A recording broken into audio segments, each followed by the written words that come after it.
This was the 5th trip to Israel for me and Jeanette, but it was our first trip to the Kingdom of Jordan and its ancient city of Petra.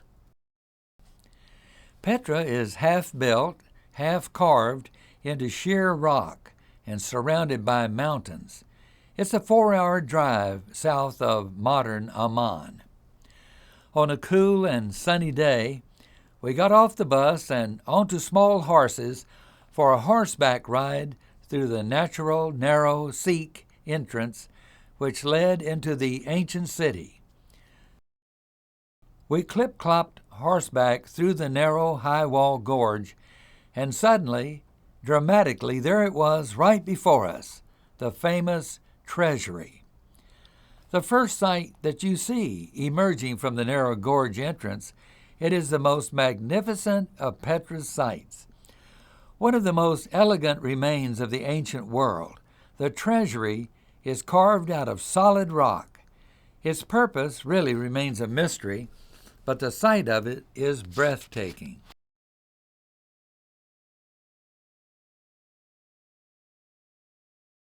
There's no place on earth as unique as Venice. Its canals, St. Mark's Square and its pigeons, St. Mark's Church, and riding in a gondola. Jeanette and I found the famed Bridge of Sighs, and Jeanette found a bejeweled pin souvenir. All part of the fun in this romantic city of canals and cathedrals.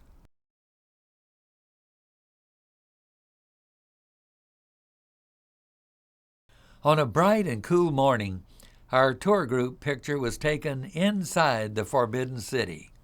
I had prepared a banner for the occasion. On our tour through the Forbidden City, we lost one of our lady tour members. She just disappeared out of sight. We had a buddy system, but the two ladies got separated. How relieved we were later to find that she had walked back to our hotel from the Forbidden City. Our friends Jim Moore and Joe Eason were ready to see the wall, as were we all. Huffing and puffing from our steep climb up the Great Wall, Jeanette and I stopped on the wall for a short photo shoot. I'm wearing a Russian fur cap that I bought at one of the wall shops. It was cold. Brrr, rabbit. At least 40 and maybe colder. We bought a 1989 calendar to mark the date of our climb. At the foot of the Great Wall, we found wall shops carrying fox stole furs and T-shirts saying, "I climbed the Great Wall." As Jeanette and I watched, our friend Joe Eason teed up his golf ball and whacked it with his new folding putter, and it just cleared the top of the Great Wall. It was a fun event at the wall, an event that we'll always remember. We did a tour of the Empress Dowager's Summer Palace, a place of retreat for China's royalty. It has been called a masterpiece of Chinese landscape garden design.